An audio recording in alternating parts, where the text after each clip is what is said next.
Subscribe to our channel by clicking the subscribe button. Click the bell button and enjoy the latest uploads from our channel. समय से पहले और किस्मत से ज्यादा कभी किसी को कुछ नहीं मिलता।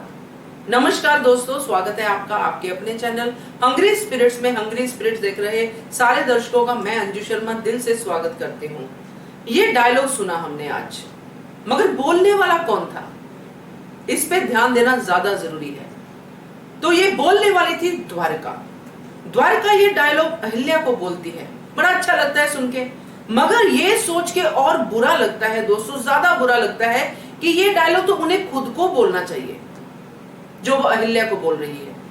और साथ में जिस तरह से उसने अहिल्या को बद्दुआ दी है, वो देख के सोच के बुरा तो फील होता ही होता है दोस्तों, मगर दुख होता है ऐसे लोगों के लिए जो बिल्कुल भी बोलने से पहले सोचते नहीं हैं।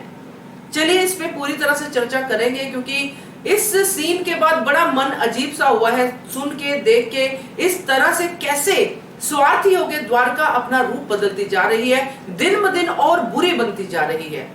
चर्चा शुरू करने से पहले वही गुजारिश, जिन्होंने अभी तक चैनल को सब्सक्राइब नहीं किया है कृपया कर लीजिए। साथ में दोस्तों बेल आइकन दबाइएगा ताकि आपको हमारे वीडियोस के नोटिफिकेशन मिलते रहे। कैसे एक माँ दूसरे बच्चे को बद्दुआ दे सकती है, बहुत ही बुरा लगा सुन के दोस्तों। क्योंकि जहां से मैं आती हूं, जैसे कि हम सब बात करते हैं, जिस जगह से हम लोग आते हैं, अपने पेरेंट्स से, अपने दादा दादी से सुनते आते हैं कि बच्चे सबके एक समान होते हैं। तो कोई भी माँ दूसरे बच्चे के लिए बद्दुआ नहीं दे सकती है, और वो भी उसको जिसने कभी आपका बुरा किया ही नहीं है। जब तक आपको ये रियलाइज नहीं होगा कि जो भी बुरा हो रहा है उसकी वजह मैं ही हूं या मेरे बच्चे ही हैं जो उनकी लाइफ में बुरा हो रहा है। खुद इतनी सारी प्लानिंग करती है, इतनी सारी योजनाएं बनाती है दूसरों को नीचे गिराने के लिए।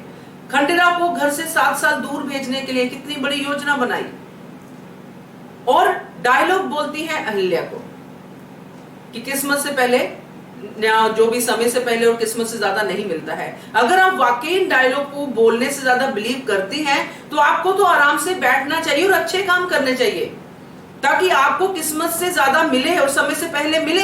क्योंकि जब आप अच्छे काम करोगी, किसी का दिल नहीं दुखाओगी और सही की तरफ जाओगी, अपने पति के साथ मिलके चलोगी, पति की भावनाओं को समझोगी, लोगों की भावनाओं को समझोगी, स्वार्थ को पीछे छोड़ोगी, तो आपको भी ये अपॉर्चुनिटी मिल सकती है। अहिल्या ने कभी नहीं सोचा था कि वो रानी बने, ना ही वो अब सोचती है कि वो रानी बन चुकी है। मगर ये जो जेलसी वाले लोग हैं, जो इर्द गिर्द मंडरा रहे हैं, वो बार बार उसको इस बात को लेके नीचा दिखाते हैं कि तुम तो रानी बन गई हो ना, अब तुमसे क्या शिकायत करना, तुम तो ऑर्डर करोगी ना, अब तुमसे क्या शिकायत करना, हम तो तुम्हारे ऑर्डर मानने के लिए हैं। और ये सारी की सारी भड़ास निकली द्वारका की सिर्फ इसलिए क्योंकि 2 दिन के लिए गुन्नू जी का जो जाना था राजपुताना मिशन में, उसको 2 दिन के लिए अहिल्या ने पोस्टपोन करवा दिया। सोचो दोस्तों कि ऐसे लोग अगर बनते हैं तो वो खुद तो दुखी रहते ही रहते हैं और किसी और को सुखी होने ही नहीं देते हैं। अहिल्या की बेचैनी हम समझ सकते हैं। उसके हस्बैंड, उसके पति 7 साल बाद वापस आ रहे हैं। यहाँ पे एक मदर होने की जगह, मदर होने के नाते उसको तसल्ली या उसको हौसला बढ़ाने की जगह उसकी बेचैनी को और बढ़ा देती है द्वारका। और ताने, भगवान, इतने बड़े बड़े ताने कि दूसरों की नींद उड़ाने वाले की आज खुद नींद उड़ी हुई है। बाप रे बाप, मतलब कुछ भी जो द्वारका दिखा रही है अपने आप को, वो किस तरह से एक माँ हो सकती है। वो सिर्फ एक राजमाता बनने के लालच में चलती हुई एक औरत हो सकती है, जिसको राजमाता बनना है और उसको राजमाता बनने के लिए कुछ भी करना जो है जायज लग रहा है। कह रहे हैं कि मैं सीता के यहां से आ रही हूं, वो तो बड़ी दुखी है, वो तो ऐसा है, उसको तो ऐसा है, तुमको मिल गई शांति, हो गई तुम खुश अहिल्या, तुमने जो सीता के साथ बुरा किया है। क्या बुरा किया सीता के साथ बताइए। एक राजा की वो राजकुमारी है, एक राजा की बेटी है, और उस राजा की बेटी के पास सारे वो अधिकार हैं जिसके दम पे वो आज भी उड़ रही है। उसी के हस्बैंड को अपने ही दरबार में काम दिया हुआ है और सेनापति बनाया हुआ है, जबकि वो काबिल नहीं है। और द्वारका खुद कहती है कि उनका जो जावई साहब है वो काबिल नहीं है। कई बार खुद इस बात को रियलाइज कर चुकी है। तो किस चीज पे इतना नाच रही थी? सिर्फ एक ही चीज थी जिसके लिए उसके अंदर ज्वालामुखी फट रहे थे, वो था उसका लालच, उसका स्वार्थ और उसकी हर योजना का विफल होना। इसीलिए हमेशा से जब भी आप किसी को कोई ज्ञान देते हो, जब भी आप किसी से कोई चीज शेयर करते हो, उसको हौसला देने के लिए कोई बात बोलते हो, पहले खुद पे उसको सोचना चाहिए कि क्या खुद मैं अपनी लाइफ में इस बात को अप्लाई कर रही हूं या कर रहा हूं। मैं दूसरों को ये बात बोलती हूँ कि समय से पहले भाई कुछ नहीं मिलता है ना, और खुद दूसरे का खड्डा खोदने पे लगी हूं कि मुझे समय से पहले मिल जाए, इसको तो समय से पहले नहीं मिलेगा, मुझे मिल जाए। ऐसा नहीं होता दोस्तों। ये जो यूनिवर्स है ना, सबके लिए एक जैसा है और हम इस यूनिवर्स में अपने लिए गुड कॉजेज करके समय से पहले चीजों को पा सकते हैं, अगर हम सही लाइन पर चलें, अगर हम सही कर्म करें।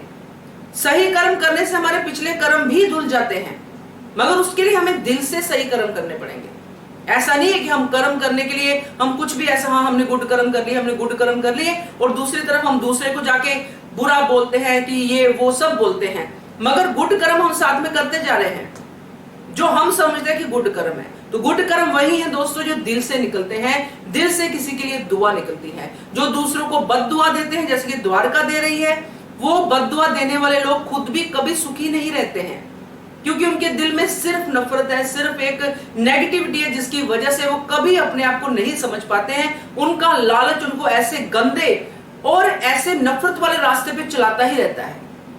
जब तक वो खुद को नहीं समझेंगे, खुद की नेगेटिविटी को नहीं समझेंगे, तब तक वो कभी खुश नहीं रहेंगे।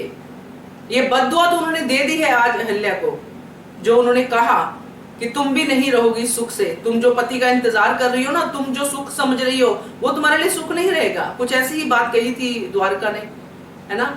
तो ये मतलब किस माँ के हृदय से निकलेगा?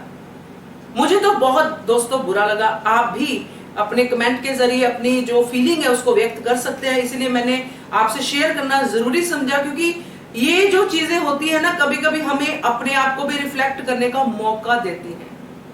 अगर हम इन चीज को दिल से बुरा फील करते हैं, एक टीवी सीरियल देख के, एक स्टोरी पढ़ के, या एक बुक पढ़ के, या कोई लाइव इंसिडेंट देख के अगर हम बुरा फील करते हैं, इसका मतलब है कि हमारे अंदर अभी दिल जागता है, अभी दिल धड़कता है, जिसकी वजह से हमें वो बुरा लगता है, और फिर हम अपनी लाइफ में कभी उसको नहीं करते हैं।